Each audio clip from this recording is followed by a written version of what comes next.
Good evening, and thank you so much for joining us. My name is Lisa Bonnington. I am the new president and CEO of the Martinez Chamber of Commerce and Visitors Bureau. And the Chamber is your host for this evening, along with Campbell Theater, a lovely venue. Please help me welcome Alan Wang to the stage.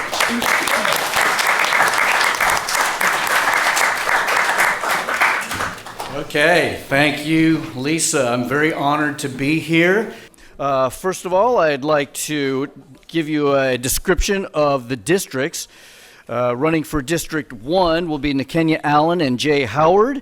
Martinez District Council number 1 is bordered by Highway 4 to the south and the Martinez Waterfront to the north, Carquinez Strait Regional Shoreline Park to the west, and the Martinez Refineries to the east, with the southern portion of the district including a few residential areas along Pacheco Boulevard and Estudillo Street.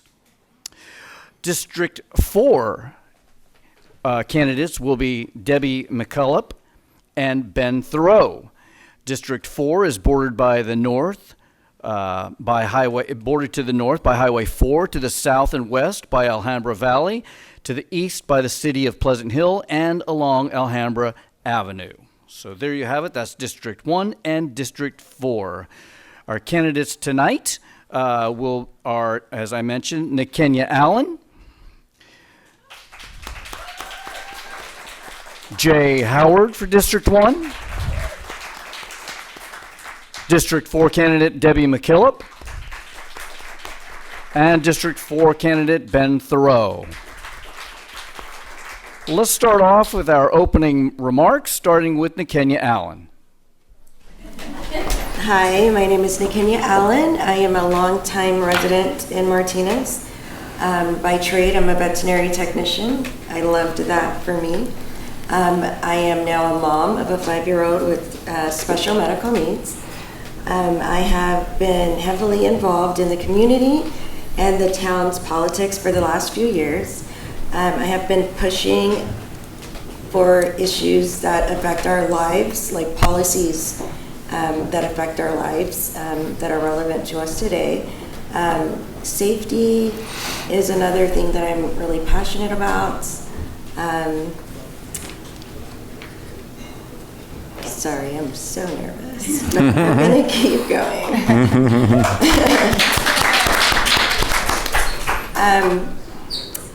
So I am also a member of the Community Advisory Board of Contra Costa. I have been for the last 2 years. I am a strong advocate for the community, and I've used my voice to make sure that the Art Pie Committee represented the people in the city that it was supposed to. I have a very strong history of being reliable and being unafraid and being bold. And I feel like that's what we're looking for right now in Martinez. Thank you. Council member candidate for District 1, Jay Howard. Hi, like you said, my name's Jay Howard. I'm a third-generation Martesian. I'm very involved in this community. I serve on the board of directors for Loaves and Fishes, where we serve 1,600 meals a day throughout Contra Costa County. I'm also on the board of directors for the Martinez Historical Society, where I'm sure you've seen we got the museum painted and fully restored. It's absolutely gorgeous. That's part of the reason I decided to get involved in my community and to run for office. I'm also on the board of directors for the Northern California Carpenters, where I represent 38,000 carpenters from Fresno to Oregon. That also means that I'm responsible and part of running a $229+ million budget every year for that, for the NorCal Carpenters. That's where I think I really would, my skills would come in handy, helping out with Martinez. I'm a 45-year carpenter, and I manage high-rise remodels for Bank of America. So what I'm good at is bringing people together in difficult, challenging jobs and bringing them in on time and under budget. I think that will go very far in helping to run the city of Martinez. I'm not doing this for money. I'm not doing this for glamour. I'm doing this to help my community. Thank you. District 4 candidate Debbie McKillop. Hi, good evening, everyone, and thank you for coming to this very important candidate forum. I wish I would see this many people at a city council meeting. That would be wonderful. Even with the hybrid meetings, I don't think there's as many people attending our meetings as there is tonight. So for those that don't know me, I am a fourth generation Martinez resident. My family came here years ago from Italy and from Sicily and from Portugal. They fished the waters here, and they gave to their community. They were members of our community that gave of themselves, and so they were my mentors. One of my relatives started the Boys and Girls Club years ago. So I'm very inspired by my personal family history, and that's what compels me to continue to serve on the city council and do the best that I can in the memory of my family that lived here. I have family that's buried in the soil of Martinez. So Martinez to me means something. And I've served on the city council now for 8 years. I was vice mayor twice. And I wanted just to share with you some of my priorities. Also just to let you know I am a bulldog, so any bulldogs out there, woohoo, go Bulldogs. But I wanted to share, because I heard from the mayors earlier, so you know some of the accomplishments, but some of my priorities are centered around public safety. I currently am the interim chief of the Sheriff's Crime Lab that delivers forensic services to all the cities and towns in Contra Costa County. So I understand the challenges of public safety. So law enforcement is my #1 priority. Oh, am I cut off already? Okay, I'll get back to it later. Thank you. Okay. District 4 candidate Ben Therriault. Good evening. Thanks to the Martinez Chamber of Commerce. Thank you all for coming out here tonight. My name is Ben Therriault, and I'm running for District 4 for the City Council. And I grew up out of state. I grew up in western Montana on the Flathead Indian Reservation. I'm a Native American man. I've come a long way to be here tonight with you all.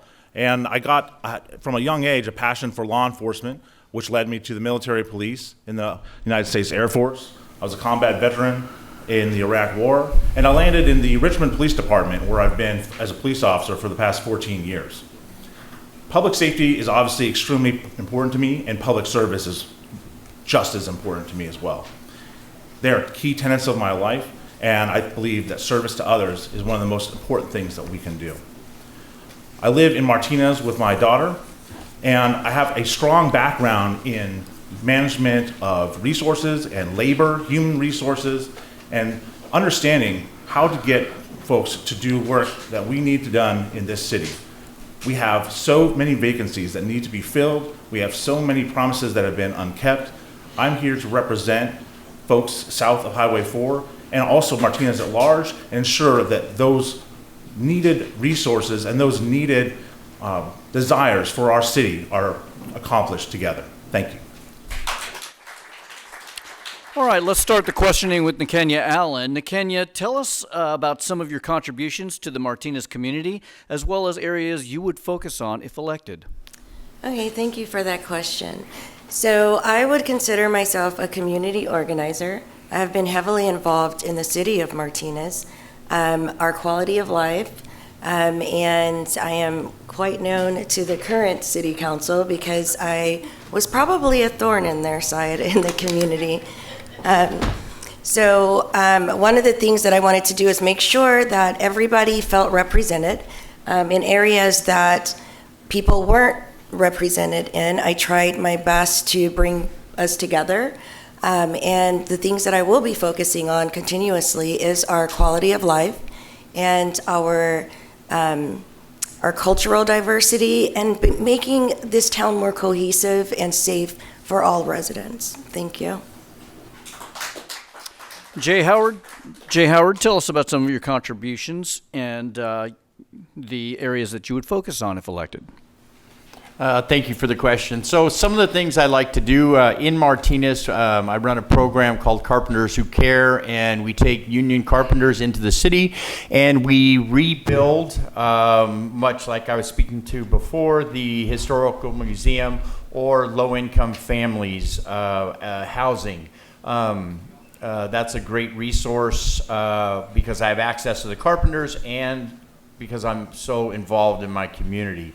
Other things that I'd like to do, I'd like to make sure that that we restore the downtown Martinez, as well as the four other areas, business areas in Martinez. I'm very concerned about Nob Hill and the closed businesses. I think we need to get to downtown Martinez, although it's doing great. I still think there's quite a few boarded up businesses. So that is something I think is very important in the future, to bring new businesses, bring new retail, bring new people into the economic areas. Thank you.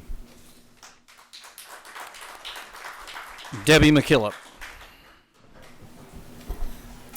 So my contributions to the city, I've served 2 terms as city council, and I wanted to share with you that what my priorities were, because I ran out of time earlier. So one of the things that I mentioned is public safety. To me, public safety is number one, and we're bringing on a new police chief. I had the honor of meeting him, and he's a very progressive younger man, and I think he has a lot of potential for Martinez. We need to hire and retain police officers that are reflective of our community values so that they can police the community in a way that we feel is appropriate for us.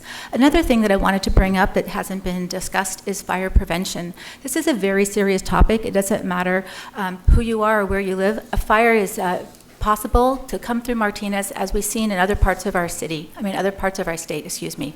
And fire prevention, being able to have defensible space around your home, being able to have access points so that you can leave in vulnerable neighborhoods. We have neighborhoods in our city that are very vulnerable.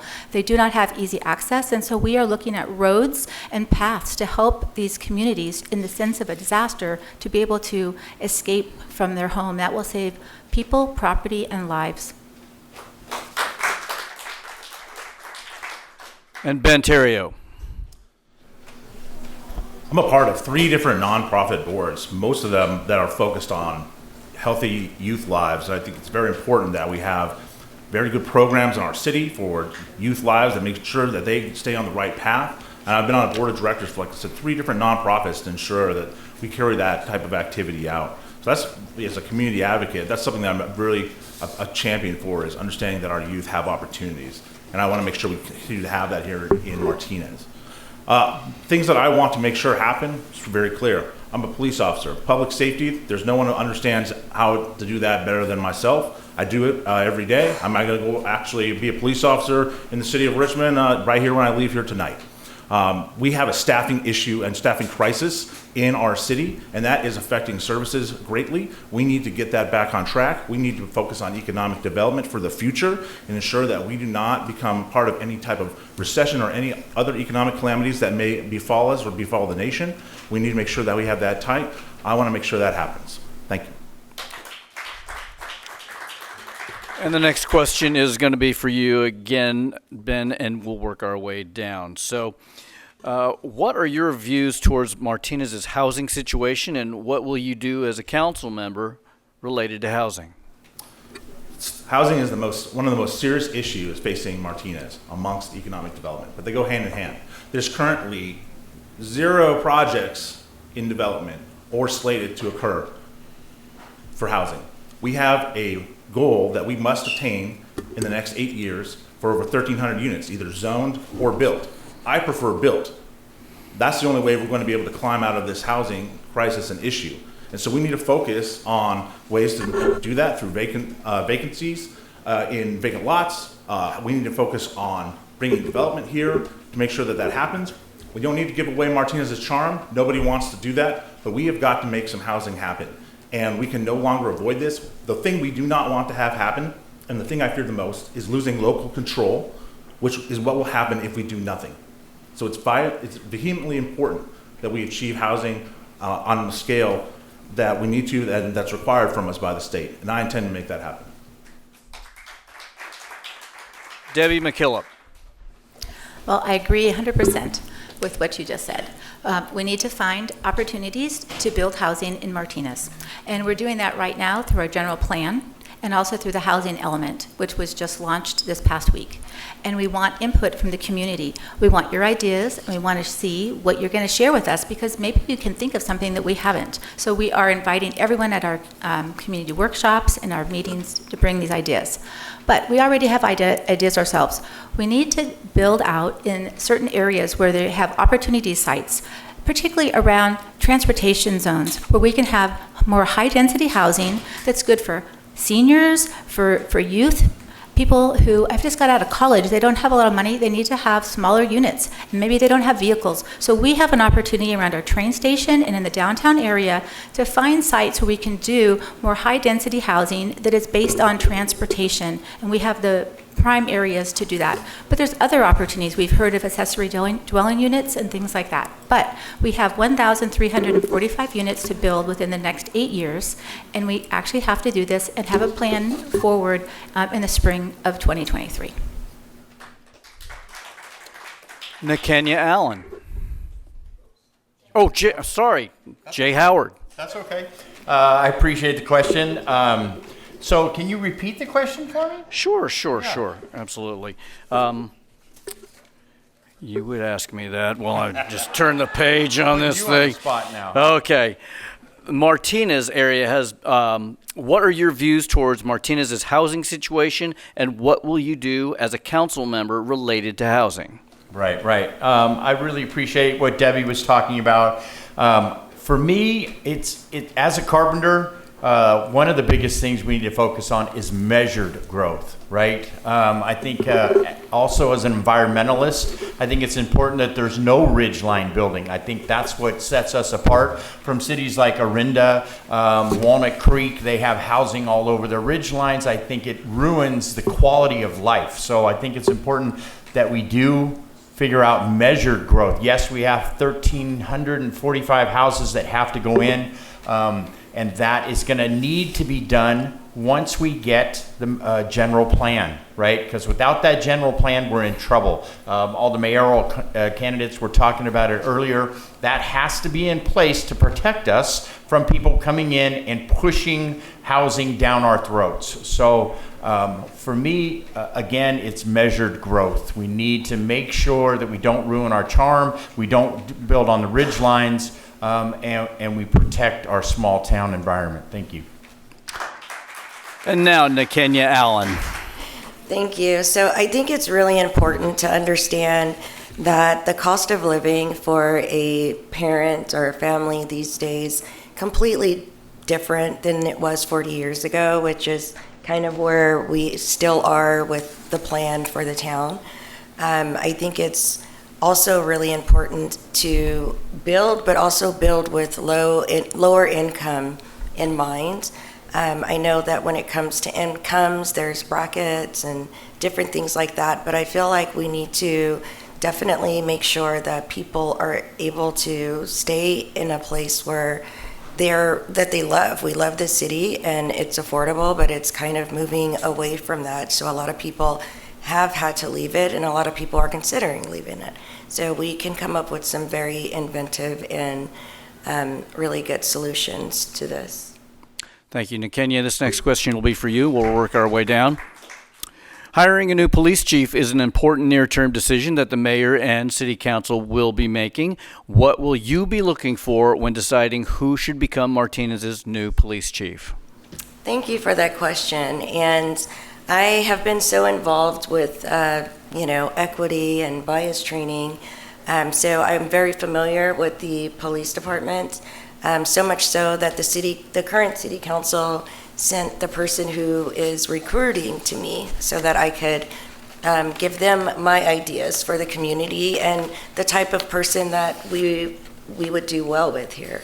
A lot of the things that I said were, having a police chief that is willing to invest in the bias training, that's willing to have good relationships across the board with different communities. And also a police chief that is sensitive to the social needs that's going on in the world and is able to reflect that in his leadership. So that was basically my input for it. So hopefully they did it, because it sounds like they have a new chief, so we'll see. Thank you. Jay Howard? I'm very excited about the new police chief. I think it's very important that he leads the police department. We've heard from everybody here that the police department is down 8 sworn officers, almost at half staff. So I think he's got to encourage the city of Martinez to help them with their compensation package. I'm very excited about getting them fully staffed. I think I have a great relationship with the outgoing police chief, and I look forward to working with the new one. Thank you. And Debbie McKillop. Well, Nakenya, thank you for your input, and we did take that into consideration. Our police candidates went through 3 panels: the professional panel of police chiefs, the ARDPI group, and then people from the community. And all of these 3 groups had separate individual panel interviews with the police chief candidates. And we have selected one. The actual selection is done by the city manager, who is currently the interim city manager, Mike Chandler. And so that has been shared with the community, or it's been shared with the council. And I got to sit and speak with him, and I wanted to ask him, what are your ideas? We need to retain and attract officers. We need to treat the community properly. We have challenges in Martinez where we have the hospital and the mental health department. We have the jail. And so our police officers encounter individuals that other cities and towns don't have to encounter. So they need to be able to have the resources, the education, and be able to treat these people respectfully, but also maintain our values. And he is, I'm confident that he is going to build a police department that will be reflective of our community values. Ben Therriault. Like I said, I'm a police officer, and I'm also a police union president in Richmond. I've helped hire police chiefs. I've helped fire police chiefs. It's very important that the police chief embodies the needs of the community, understands what community policing is, and how to effectively employ it. And then as a police labor leader, it's also just as important for the chief to understand how staffing works, what drives people to be good police officers, and how we can retain and recruit those folks.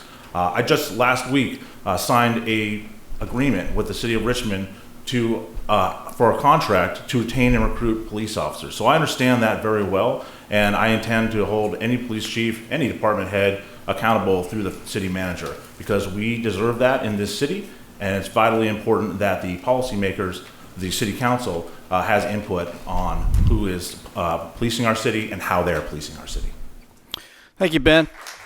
And the follow-up to that, Ben, is how do you view the city's current crime situation, and how would you address crime here in Martinez? I think like most places, there is the fear of crime is definitely out there. I think there's a lot of crime that goes unreported. If you look at social media, a lot of people out there, quite frankly, they understand that a police force, for example, is supposed to have 5 officers on a shift. Right now, they only have 3. We're at half capacity. That's unacceptable, both for civilian and sworn employees. So the fear of crime is out there, and a lot of people understand that the staffing issues that exist, and so they don't want to burden the government, and so they don't report it. And so I think that's kind of the big unknown that's out there, and we need to address that. We need to have community engagement and involvement. We need to ensure that all police officers are actually being proactive in the community and proactively ensuring that enforcement activities are being completed. That goes obviously hand in hand with the staffing. And that's why it's so important that we have a staffed city, that we have a city manager who understands that, and that department heads understand that as well.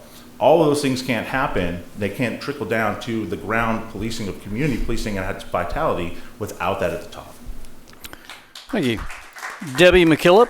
Can you just repeat that question again? Yes. How do you view the city's current crime situation, and how would you address crime in Martinez? Okay, so that's a little bit of a funny question because I'm the crime lab manager for Contra Costa County. So I do all the forensic services for every city and town in Contra Costa County. So I'm very much aware of the crime in different neighborhoods and different areas across the county. I'd like to say Martinez, we don't have the same crime challenges that other cities and towns do, thank goodness. But we do have crime here. A lot of it is property crime and things along those nature. And that's very irritating for people to have their catalytic converter taken, having their home broken into, having their bicycles taken, all these things. So one of the things that I want to make sure is to hold people accountable, we need to have our officers trained to be able to collect evidence and present it so that we can hold those accountable. So I teach our officers. We have trainings almost every month at the crime lab, and I invite the Martinez officers in for continual education and training so they can do a better job actually out there on the street so that we can be more engaged in how we address our crime in Martinez. Because if you don't hold people accountable, they'll continue to plague your community. Jay Howard. Yeah, I definitely agree with Debbie. I think there's a lot of property crime. I also think a lot of it does go unreported. I don't think we're in a very safe situation for our police officers, having them so understaffed, having only 3 on a shift. We're asking an awful lot of them right now. And again, I go back to we need to get them a better contract, a more robust contract. Right now, they can go across the street into Pleasant Hill or other cities and get paid more money. You wouldn't blame them for that. They're out there to try to take care of their family. Some of these officers are working 12-hour shifts, and I don't think it's right. So we need to get them longevity agreements so that the longer they stay, the more of a bump they get to their compensation package. And I think we really need to support them. I think they need to have mental health awareness professionals involved in their programs too. Thank you. Nakenya Allen, how do you view the city's current crime situation, and how would you address it? Okay, so when it comes to how people feel as far as safety is concerned, it does vary across communities. I know for a fact last year there was a hate crime, and the year before that there were several, and we never hear about those. So it was really important to me to make sure that members, that are afraid are capable of coming to speak out and not be afraid to go to the police and feel supported. These are the types of things that I think are super important. Make sure that there's a bridge in the gaps of the communities, and also the approach. I felt like it was super important for our police force to understand these different communities and open the door for communication, since it goes both ways. Other than that, I would piggyback off of what everybody else says, because I am aware of the lack of coverage, and that's really critical at this time as well. So thank you. Thank you very much. And now we're going to have, we're running out of time, so we'll give each one of you a chance to make closing remarks. We'll start with Ben Therriault. Martinez is at a crossroads. We are in desperate need for housing, as been talked about by the mayoral candidates, desperate need for economic development. We're on the teetering edge of potentially recession, and it's very important that the people that you elect and that you put in to represent you in city government are being proactive in those measures. And quite frankly, the past, you should question that. It's very important that we get in front of our housing issues. It's very important that we bring businesses, we reinvest in our marina, that we actually make Martinez a place to come to. Where I'm representing, south of Highway 4 west of Morello, a lot of people go to other places. Their dollars go elsewhere. And we need to change that. We need to change that entire dichotomy. We want to make Martinez a place for where other people come. We don't need to change. We don't need to turn everything upside down. We don't have to lose Martinez's charm, but we need to make Martinez a place where people want to come. And it's on its way there, but we need to accelerate that and get ourselves to where we need to be. And I will do that as a city council member. Thank you. District 4 candidate Debbie McKillop. So good evening again, and thank you all for coming. I also agree with what Ben has said. We want to build on what we've accomplished. I don't want to go backwards. I want to go forward. We have things that we're working on right now. Our Marina Master Plan, as was mentioned earlier, we now have that land available to us to develop the way we want to. We didn't have that before, so that's something that's coming forward. We're doing our housing element so that we can decide where we want housing, the density, the height, where it's strategically placed. We want to do housing that's affordable for everyone, very low, moderate income. We're looking at how that would look across the city. There's things like that. We want to make sure that our police force is strong again, that we hire these officers, that we make it an attractive place for them to come and work. We want to make sure that we have, our fire prevention issues in place. We have a huge area of our community that's in a very high fire severity zone, and we need to take that very seriously. And I'm committed to using funds for, again, roads and access roads, and using our CERT team to ensure that people understand how to make their community safer. And so I hope to work on these and other things moving forward in my next term. Thank you. District 1 candidate Jay Howard. Thank you for all coming tonight. I'm very excited about this upcoming campaign and the chance to serve my community, right? This is a great time for Martinez. There's a lot of great things that are happening in the downtown. You got all that music that's going on. It feels like it's coming back to life. My wife and I talked about it all the time. We walk down there, and it's a lot of fun. But again, we have businesses that are boarded up. We need to get retail going. We need to get more people involved. We need to bring businesses in. The marina I'm very excited about. Again, I'd like to get a restaurant down there.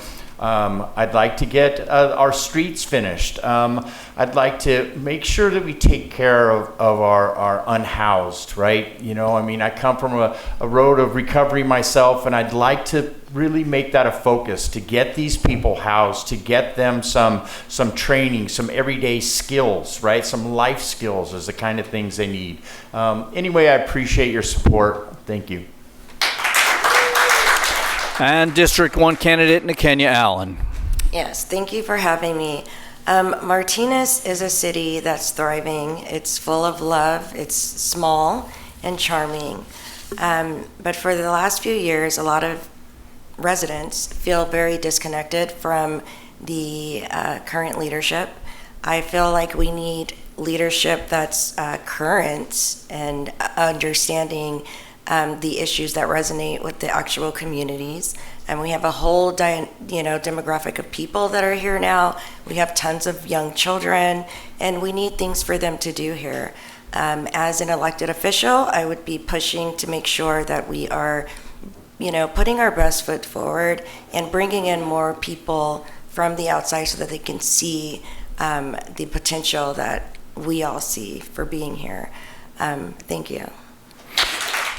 All right. And thank you to our candidates tonight. We'd like to thank the Martinez Chamber of Commerce, the Contra Costa League of Women Voters, the Campbell Theater, and of course you, our audience and our viewers. We hope this gives you an opportunity to make an educated vote when you go to the polls on Tuesday, November the 8th. Thank you very much.